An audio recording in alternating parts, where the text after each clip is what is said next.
Pada anda para pendengar yang masih lagi setia bersama dengan kami di IKIM FM. Okey, setiap petang Rabu kita nak kembali menerusi segmen Kompas Kesihatan dan sepanjang bermula Mei ini sampai Julai 2014 kerjasama istimewa antara IKIM FM dan juga CCM, iaitu Chemical Company of Malaysia Berhad, CCM ringkasnya.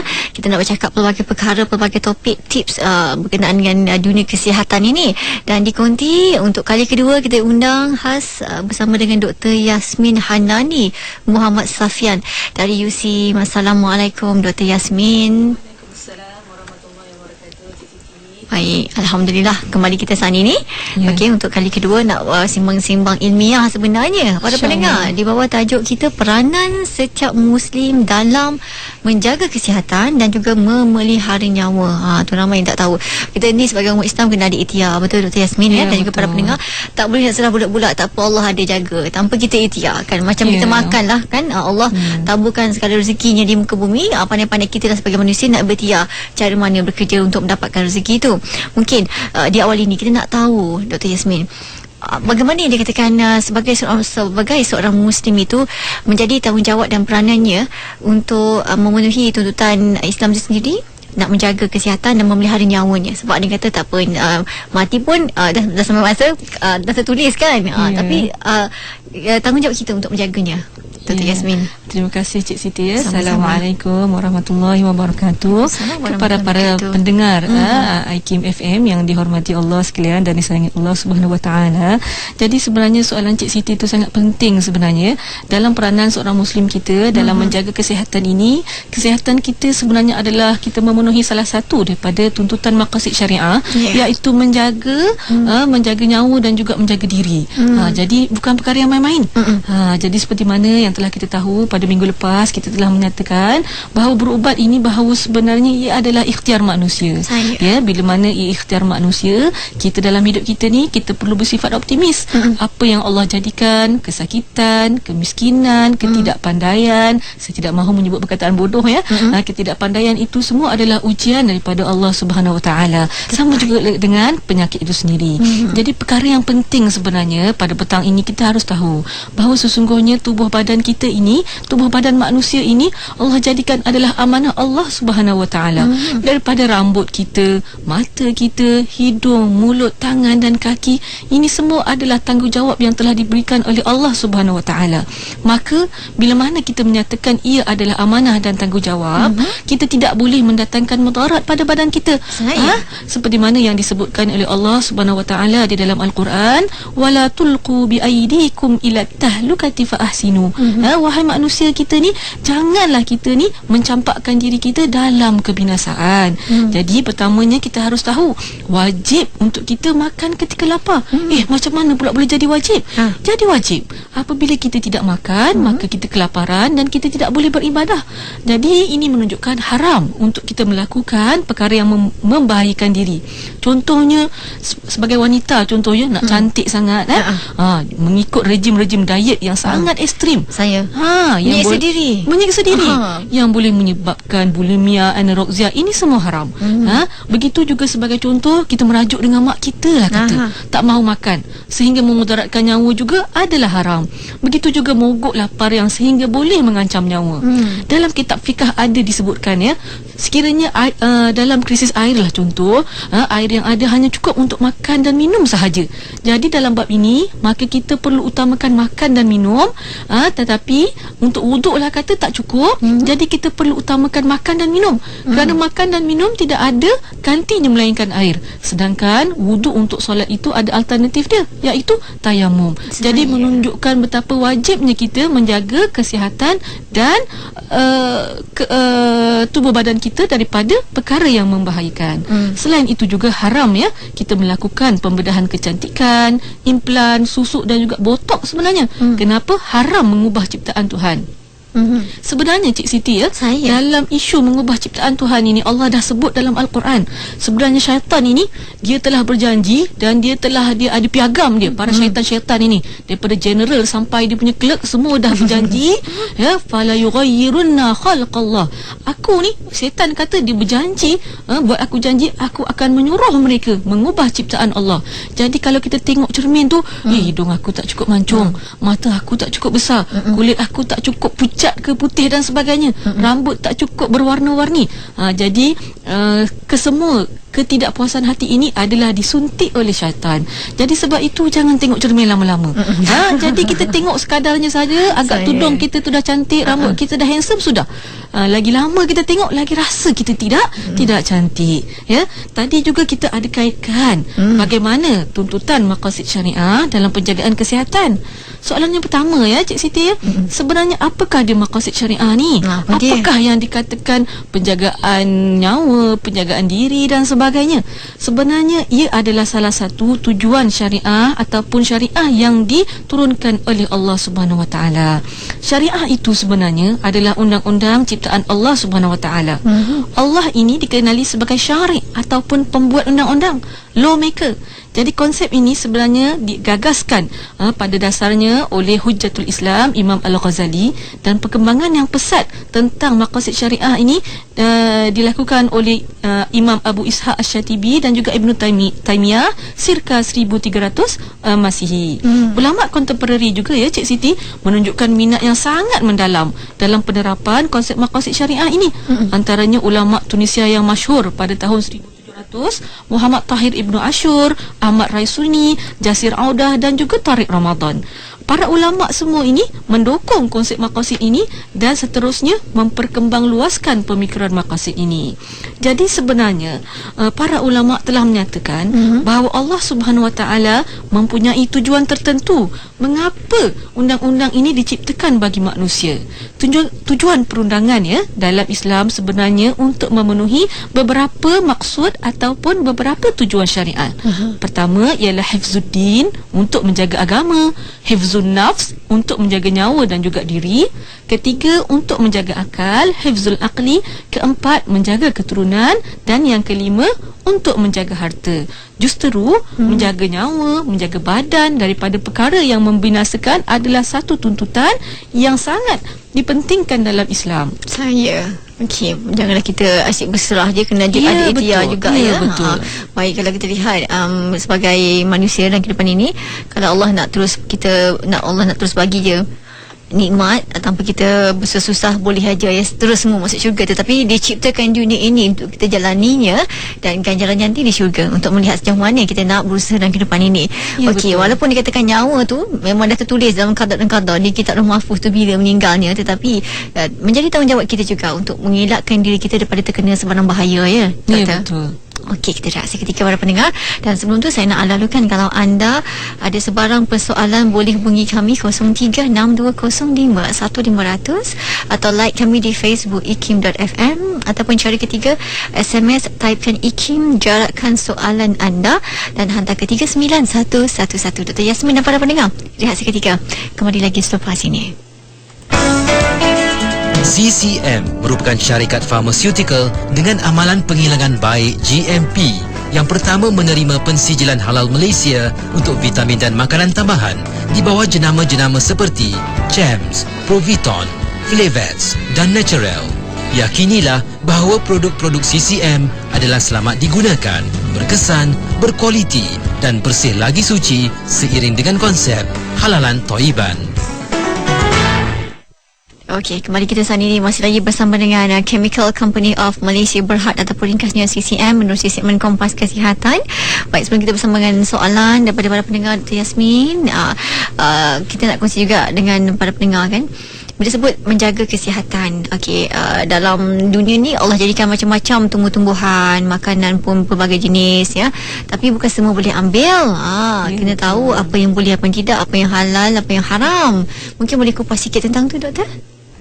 Ya, tentang perkara ini sesungguhnya kita telah mengetahui dalam sebuah hadis daripada Abi Darda radhiyallahu an, Rasulullah sallallahu alaihi wasallam telah bersabda, sesungguhnya Allah telah menurunkan penyakit ya. Dan ubat itu juga telah diturunkan juga. Dan bagi setiap penyakit itu ada ubatnya, maka berubatlah dan jangan berubat dengan ubatan yang haram. Dalam satu hadis yang lain dalam Musnad Imam Ibu Ahmad telah bertanya seseorang kepada Rasulullah, "Wahai Rasulullah, bolehkah aku berubat?" Rasulullah menjawab, "Boleh, ibadallah ya ibadallah tadawu." Wahai hamba Allah, berubatlah. Ya, sesungguhnya Allah tidak menjadikan penyakit melainkan menjadikan bersamanya ubat, ya, kecuali satu penyakit je Cik Siti, ya. Apakah penyakit itu? Iaitu maut, ya. Tidak ada penyakit yang lain, ya, melainkan maut yang tidak boleh diubati. Jadi dalam penyakit-penyakit lain ni kita dibenarkan untuk berikhtiar, dan inilah salah satu kelebihan kita sebagai manusia yang mana Allah kurniakan akal fikiran untuk kita berfikir, mencari ubat yang terbaik, mencari suplemen yang terbaik untuk menjadi umat yang bermanfaat kepada manusia. Khairukum anfa'uhum linnas, sebaik-baik kamu ialah manusia yang bermanfaat. Jadi bagaimana kita nak menjadi manusia yang bermanfaat kalau asyik sakit? Kan? Sendiri angkat diri sendiri pun tak larat. Angkat sendiri-sendiri pun tak larat. Tapi jangan pandang rendah pada yang sakit. Betul. Kerana mungkin dia boleh bermanfaat pada bidang yang lain. Dalam masa yang sama kita harus tahu, walaupun kita diuji oleh Allah dengan penyakit, kesakitan dan sebagainya, kita harus tahu bahawa kita tidak boleh berubat dengan perkara yang diharamkan. Ya, sesungguhnya Nabi telah bersabda, al-halalu bayyinun wal haramu bayyinun. Ya, sesungguhnya yang halal itu nyata dan yang haram itu nyata. Jadi bila berbicara tentang berubat dengan perkara yang halal ataupun haram, menjadi kewajipan untuk kita untuk mencari yang halal. Jangan tak kisahlah, yang penting sakit aku baik. Saya nak bawa satu case study, ya, dalam satu pada tahun 2002, Muzakarah Jawatan Kuasa Fatwa Majlis Kebangsaan, ya, bagi hal ehwal agama Islam telah membincangkan tentang suntikan pelalian vaksin meningitis oleh orang Islam. Jadi muzakarah ketika itu telah memutuskan bahawa hukum orang Islam menggunakan pelalian meningitis ini yang diambil daripada sumber lembu adalah harus. Sedangkan vaksin yang diambil daripada unsur babi adalah haram. Macam mana ceritanya? Jadi sebenarnya ketika itu penyakit ini berlaku secara sporadik. Dan ketika itu kerajaan Arab Saudi terpaksa mengambil langkah berjaga-jaga. Dan ketika itu supplier ataupun farmasi yang membekalkan ubat ini kepada Kementerian Kesihatan, terdapat dua jenis ubat. Ada ubat yang diambil menggunakan sumber daripada bovine ataupun lembu. Ada juga yang diambil daripada porcine dan khinzir, dan juga ada satu lagi syarikat yang tidak mengambil bahan daripada sumber binatang kecuali laktosa daripada susu lembu. Jadi dalam keadaan ini, kerajaan Malaysia ketika itu mempunyai dua pilihan. Satu, sumber yang halal, iaitu daripada susu lembu, dan lagi satu lagi daripada babi ataupun porcine. Jadi ketika ini, kerana mempunyai alternatif yang halal, maka wajib umat Islam untuk mengambil yang halal. Jadi kita haruslah menolak yang haram kerana yang halal itu ada sebagai alternatif. Justeru kerana adanya alternatif yang halal, maka jawatan kuasa telah menyatakan sumber daripada lembu yang halal adalah diharuskan untuk mengatasi masalah penyakit meningitis ini di kalangan mereka yang bakal menunaikan haji. Dan kita harus tahu sesungguhnya Allah telah jadikan ubat. Jadi ubat itu insya-Allah datang daripada yang halal. Yang penting datang daripada kehendak kita dan kekuatan kita sebagai pengguna untuk menolak ubat-ubat yang haram ini tadi. Okey, baik. Katalah mudarat ni, doktor. Tak ada vaksin ataupun ubat. Tak ada langsung. Yang daripada yang haram tu lah. Dah cari belum? Kata dah cari semua ni. Cari sampai kat mana? Tak jumpa ni, kata tak jumpa. Macam mana doktor? Okey, jadi sebenarnya saya ni lecturer, saya mengajar. Jadi bila mengajar saya suka buat case study. Dalam kes-kes darurah, ya, dalam kitab-kitab fiqh diceritakan sebelum apabila berlaku perkara-perkara yang darurah ini, kita perlu berusaha untuk mencari alternatif. Saya bagi satu contoh dalam keadaan ketiadaan air, untuk mencari menggunakan tanah. Ulama menceritakan macam mana usaha dia. Ada ulama kata kena naik atas bukit, kena cari kampung yang berdekatan. Itu dalam masalah tidak ada air untuk berwuduk, terpaksa menggunakan debu untuk bertayamum. Dalam kes yang lain pula, ulama juga telah membicarakan bagaimana bila orang Islam itu dibenarkan untuk memakan yang haram. Ketika kelaparan ni kita boleh makan aja, apa saja boleh makan. Hatta dibicarakan juga boleh potong sebahagian badan kita kalau tidak ada makanan yang lain.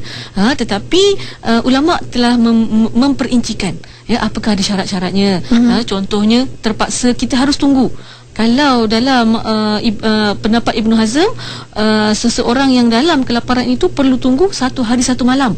Tapi kalau orang tu dia tahan 5 hari pun tak apa. Jadi dia kena tahu kerana tahap ataupun kemampuan manusia untuk menahan kelaparan itu adalah berbeza-beza. Ya Cik Siti ya. Okey. Ada soalan daripada pendengar kita ni, Cik Abdul di FB. Terima kasih Cik Abdul. Dia kata nak minta pencerahan Dr. Yasmin ni. Isteri saya tak ada membuat pembedahan plastik ataupun implan, tetapi apakah hukumnya sekiranya isteri saya menggunakan produk tertentu khususnya untuk aspek kewanitaan kaum Hawa? Adakah ia consider mengubah ciptaan ataupun bagaimana? Mohon pencerahan. Ya, isu mengubah ciptaan Tuhan ini dia sangat panjang. Ya, dalam hadis ada diterangkan tidak dibenarkan untuk menipiskan alis mata, meratakan gigi dan sebagainya. Walaupun tujuan untuk suami. Walaupun tujuan untuk suami, tak boleh ya? Melainkan sekiranya adalah tujuan untuk kesihatan. Contoh kalau sumbing, kalau tidak dibetulkan maka tidak boleh bernafas dengan baik, tidak boleh berkata-kata. Jadi ada tujuan kesihatan di situ dibenarkan. Tentang mengubah ciptaan untuk tujuan kesihatan yang permanen. Contohnya bila kita injek botox. Bila kita injek botox ni, muka kita tak boleh nak senyum. Muka kita bila senyum tu dia akan jadi muscle kita akan mati.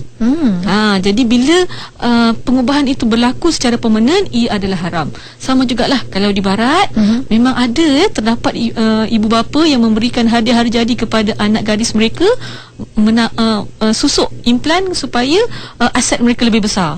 Ini di negara barat. Dan kalau wanita Islam juga ingin melakukan perkara yang sama juga haram. Sama juga mencukur kening juga adalah haram. Tetapi berbeza dengan penggunaan krim ataupun perkara yang bersifat luaran, kerana kesannya adalah tidak ekstrim pembedahan, cucuk-cucukan ini tadi, kerana dia adalah berbeza. Ya? Sebab kadang saya banyak juga ditanya oleh rakan-rakan dalam isu mencukur kening. Dia kata untuk tujuan atas niat untuk suami supaya isteri nampak cantik. Tak boleh Tak boleh. Dan sebenarnya pun kadang-kadang ada juga berlaku kekeliruan. Bila untuk suami di rumah saja, tapi hakikatnya pun bila keluar macam tu juga kan. Jadi tidak semua keperluan suami itu sekiranya berlawanan dengan syarak, kita perlu ikut. Dan terdapat satu hadis seorang wanita dia berjumpa dengan Rasulullah. Anak dia ni ditakdirkan rambut dia tak banyak, tak ada rambut. Dia nak berkahwin, jadi dia jumpa Rasulullah, boleh tak nak pakai rambut palsu? Rasulullah kata memang tak boleh. Jadi memang tak boleh lah. Jadi kita perlu kreatif. Jadi orang perempuan ni dia kreatif. Okeylah macam mana pun. Yang penting yang haram itu tetap haram, yang halal itu halal, insya-Allah. Okey, baik. Bila bercakap tentang menjaga kesihatan dan juga memelihara nyawa, itu tanggungjawab kita. Okey. Bagaimana pula kalau kita dah jaga sehabis yang mungkin, tetapi ancaman itu datang daripada orang luar? Macam mana tu? Kita ni dalam itu dipanggil cabaran-cabaran kita ni, hurdle impediment kita dalam hidup ni ada 2. Dalam kitab fiqah disebut awarid. Awarid ni ada 2 jenis. Satu awarid samawiyah, satu lagi awarid ghair samawiyah. Satu cabaran yang datang daripada Allah Subhanahu Wa Taala, satu lagi cabaran yang datang daripada diri kita. Cabaran yang datang daripada Allah ni kadang-kadang itu yang kita tidak boleh nak jangka. Kita dah jaga pemakanan kita baca bismillah, makan perkara yang halal dan makan ikut waktu, tak makan perkara-perkara yang makan perkara yang halal dan thayyibah sahaja, tetapi ditakdirkan oleh Allah Subhanahu Wa Taala untuk ditimpa penyakit. Jadi di situlah kita ini diuji dengan rukun iman yang ke-6, iaitu beriman kepada qada dan qadar. Sebab itu dalam siri yang pertama hari tu saya sebut, kita makan ubat, kita ambil suplemen, yang penting kita bertawakal dengan Allah. Ambil ubat adalah jalan, adalah metod, dan juga manhaj, tetapi kita tidak bertawakal dengan ubat ataupun makanan. Kerana kita ingat, kalau pagi-pagi kita baca maksurat dan petang kita baca maksurat, doa yang kita kena selalu amalkan, wala takilna ila anfusina tarfata ain. Ya Allah, jangan jadikan aku ni bertawakal dengan diri aku sendiri walaupun satu kelipan mata. Kita kadang-kadang, aku dah makan sihat dah, aku dah minum air 28 gelas satu hari. Habis jaga dah ni. Habis jaga dah. Makan buah pun buah yang bukan buah apa yang sekarang ni, semua yang memang pure lah. Memang yang paling bersih, paling mahal, telur buah import belaka lah. Buah import belaka, telur yang tak ada antibiotik dan sebagainya, tapi sakit juga. Itulah kita kata sebab kita bertawakal dengan usaha kita. Jadi usaha dan tawakal tu kena seiring, insya-Allah. Okey, baik. Ini dia Aslinda Asy'ari di FB. Terima kasih sudi bertanya. Okey, ditanya ni, dalam konteks tadi Dr. Yasmin sebut kan, kalau lapar makan tu jatuh hukumnya wajib. Okey. Kesedaran kesihatan saya amat tinggi, tapi bila perut minta diisi selalu, macam mana ya? Sebab kalau tak isi akan masuk angin dan masuk angin dan sakit kepala. Ya, betul. Macam mana? Ya. Jadi sebenarnya kadang-kadang kita kena tahu adakah kita ni ada penyakit darah rendah dan sebagainya. Orang penyakit darah rendah ni senang je. Dalam handbag dia, dalam poket dia kena sentiasa ada makanan. Jadi dia kena tahulah kemampuan diri dia. Tapi bagi orang-orang yang berpenyakit seperti ini, kena banyakkan berdoa. Ya Allah, tak apalah aku sakit pun, tapi jadikan aku ada kekuatan untuk berpuasa. Jangan jadikan aku penyakit-penyakit ni penghalang untuk aku beribadah kepada Allah Subhanahu Wa Taala. Kalau kita tak boleh nak bangun pun, tapi kita doa, ya Allah, jadikan aku bila sembahyang aku boleh bangun. Aku ni tak tahan lapar ya Allah, tapi jadikan aku ni tahan lapar bila berpuasa. Jadi insya-Allah Allah ni Maha mendengar. Lagi banyak kita doa, lagi banyak Allah dengar, dan insya-Allah Allah kata berdoalah, insya-Allah nescaya akan dikabulkan dengan syarat kita berdoa itu dengan sabar. Jadi jangan jadikan alasan lah, insya-Allah. Okey, baik. Tadi doktor dah sebut betapa pentingnya kita menjaga pemakanan kita, menjaga kesihatan kita melalui pengambilan makanan yang baik-baiklah, yang suci, yang halal. Tapi ada buat setengah orang ni, dia nak cantik sangat, dia tak makan nasi langsung. Sehari 30 pil makan sama macam kenyang makan nasi. Terlalu pula. Tadi doktor sebut kan, segmen pun bersama dengan CCM, elok sangat kita ambil suplemen untuk menambah baik tahap kesihatan. Tetapi bila terlalu bergantung sangat dengan ubat, macam ni suplemen dia lain kan, suplemen dengan ubat tak sama kan. Katakan makan ubat untuk menjaga kesihatan, untuk cantik semata-mata, sehingga boleh memudaratkan. Respon Dr. Yasmin. Ya, sama juga. Apabila kita melakukan perkara yang memudaratkan, contohnya mengambil suplemen tanpa nasihat daripada doktor, daripada pakar-pakar pemakanan dan sebagainya, sehingga memudaratkan, juga dihukumkan sebagai haram. Banyak kes di Malaysia yang makan ubat-ubat pelangsing, terutamanya meninggal dunia kerana kerosakan kepada buah pinggang dan juga ginjal. Jadi manusia ni, sebab itulah Allah jadikan cantik, ketidakcantikan, ketidakmancungan dan sebagainya itu adalah ujian. Manusia ni kalau dia dah dalam keadaan desperate, dia waliyazubillah sehingga boleh melakukan perkara-perkara yang syirik. Ni kalau setakat makanan okey lagi. Kalau yang pergi jumpa dengan bomoh-bomoh yang mengamalkan perkara-perkara yang syirik, waliyazubillah, lagi teruk mengamalkan susuk dan sebagainya, dia tak kisah. Yang penting hati dia puas. Sebab itu dalam apa-apa pun, yang penting kita ni perlu ada akidah yang mantap, insya-Allah.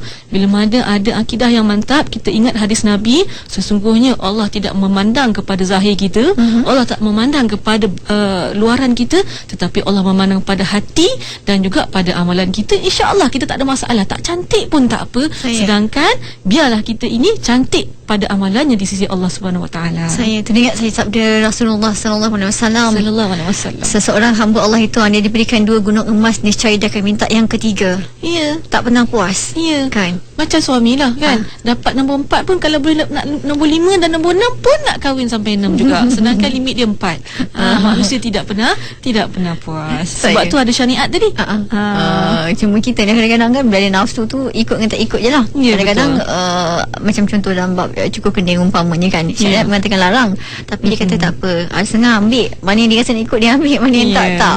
Tu tak boleh lah macam tu kan, ambil separuh-separuh. Itu yang dalam Al-Quran Allah sebut afatu'minuna bi ba'dil kitab wa takfuruna bi ba'd. Kamu mengambil sebahagian daripada kitab dan kufur dengan yang lain. Agak-agak ayat ni bertepatan dengan dia ambil. Yang agak-agak tak apa kot, ini kita tangguhkan dulu sebabnya tak bersesuaian. Jadi tak boleh macam tu. Tak boleh, kena ambilkan, kena mengambil secara holistik.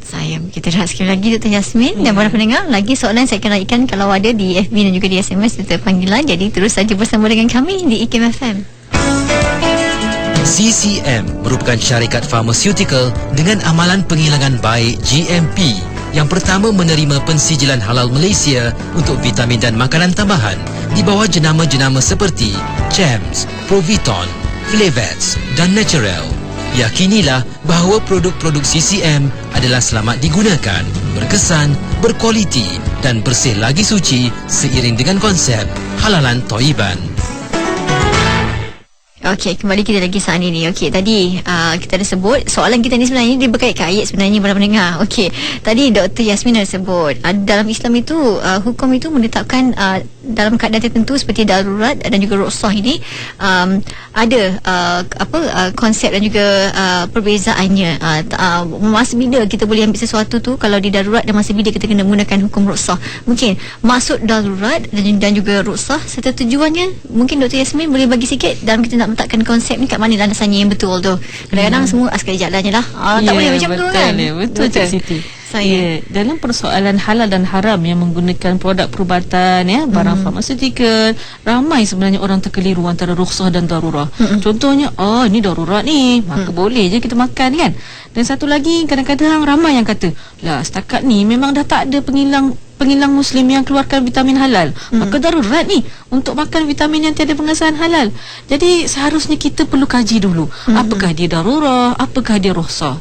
Jadi sebenarnya darurah ini berasal daripada perkataan darar yang bermaksud sesuatu yang berlawanan daripada manfaat atau kebaikan.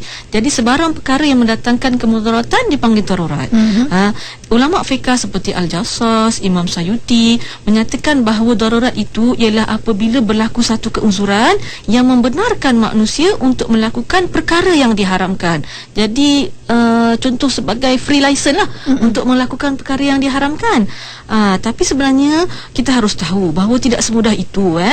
Dalam keadaan darurat, dalam keadaan ini manusia tidak boleh tidak. Dia tak ada pilihan lain.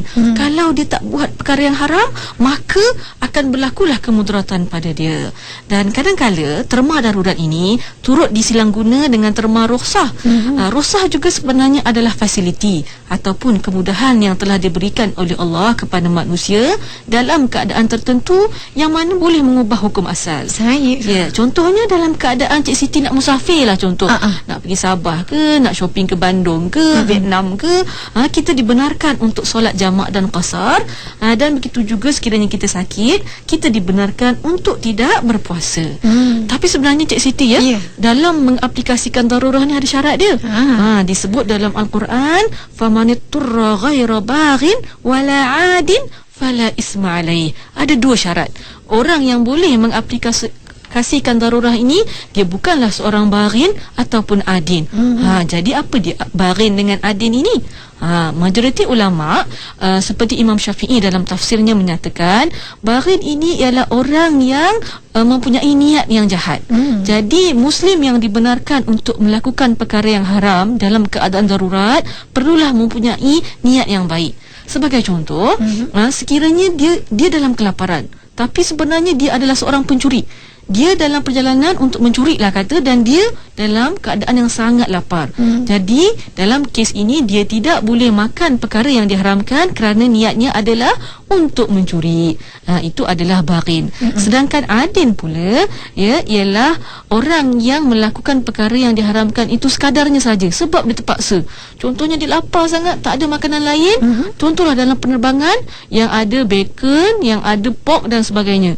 Jadi dia terpaksa makan, tapi dia tidak merasa seronok. Ada setengah orang tu, ni lah peluang kita untuk makan benda yang haram, sebabnya ini darurat, dan dia enjoy. Sebenarnya tidak. orang yang dalam keadaan darurat dia tak boleh enjoy. Dia rasa dia terpaksa, tapi dia benci sebab dia dalam keadaan terpaksa dia buat. Kalau dia rasa enjoy, dia melakukan maksiat walaupun dalam keadaan terpaksa, maka dia adalah baghin ataupun ahli maksiat. Jadi tuntasnya ada beberapa syarat, ya, bagaimana manusia sebelum dia boleh melakukan perkara yang diharamkan itu, contohnya nak berubat dengan perkara yang diharamkan itu, ada syarat dia. Pertama je, keadaan itu mestilah menyebabkan nyawa dia terancam. Kalau dia tak makan ubat tu, dia akan mati. Itulah. Yang kedua, keadaan itu adalah berbahaya dan telah dipastikan oleh mereka yang pakar. Contohnya doktor-doktor yang pakar, dan Syekh Wahbah Zuhaili telah menyatakan pakar-pakar perubatan ini mestilah seorang Islam. Dan ubatan yang haram ataupun makanan yang haram ini hanya boleh diambil mengikut kadar yang dibenarkan. Dan juga pihak berkuasa juga perlu menentukan tahap kemudaratan dalam hal tersebut. Dan syarat yang terakhir juga, tiada ubat ataupun perkara halal yang lain yang boleh menjadi alternatif, sebagaimana kes meningitis yang telah saya berikan tadi. Itu sajalah syarat aplikasi untuk darurah ataupun rukhsah yang dibenarkan dalam Islam. Saya baik. Okey, buat setiap kita ni akan ditanya oleh Allah Ta'ala nanti apa yang kita buat dengan diri kita. Okey, kalau katalah Allah jadikan sempurna, mata semua sihat, tiba-tiba bila kembali pada Allah nanti, dia dalam keadaan tangan terputus, mata buta, nanti Allah tanya apa yang kita buat sampai tahap jadi macam tu. Takutnya kan. Baik, mungkin di akhir ni kita nak menyarankan kepada para pendengar agar memang sihat, sakit ataupun nyawa kita tu, ajal maut tu Allah tentukan. Namun sebagai manusia harus kita berusaha kena ambil pemakanan yang sihat, bukan makan ubat bila sakit saja, ya. Okey, kena ada ikhtiarnya. Tapi kesedaran kita ni di Malaysia ni memang macam itulah, dah tengah untuk bertegadah ni doktor. Macam mana ni? Mungkin nak menyarankan bagaimana untuk kita ambil pemakanan yang sihat, saya daripada ambil sayur, buah dan sebagainya. Sejauh mana perlunya ambil suplemen ni? Kita perlu ada kesedaran, ya. Bila kita ke toko ubat ataupun Saidaliah ataupun farmasi, kita harus minta ubat ataupun suplemen yang halal. Kita harass farmasis tu. Kena demand. Saya nak yang halal. Saya nak tengok sijil. Kalau tak ada halal, saya tak nak beli, saya buat ubat sendiri. Tak adalah, sebagai contoh saja. Kena ada demand. Jadi sebenarnya kejahilan di kalangan umat Islam ni harus dihentikan. Kita perlu menjadi ejen pendesak untuk memohon agar pengilang-pengilang ataupun peniaga ini menjual yang halal sahaja, kerana itu adalah hak kita sebagai pengguna Islam, ya. Dan kita harus tahu darurah dan rukhsah tu bukan free license sebagai pengguna Islam. Ini adalah fardu kifayah dan jihad kita untuk mendapatkan produk kesihatan dan perubatan yang halal. Bukan perkara main-main, ya. Ini semua adalah jihad kita, insya-Allah. Betul sangat. Okey, baik, terima kasih banyak-banyak tetamu saya di konti hari ini, Dr. Yasmin Hanani binti Muhammad Safian dari USIM, seorang pensyarah, ya. Okey, dan kita dah pun sembang-sembang dengan tajuk ilmiah kita tentang peranan setiap Muslim dalam menjaga kesihatan dan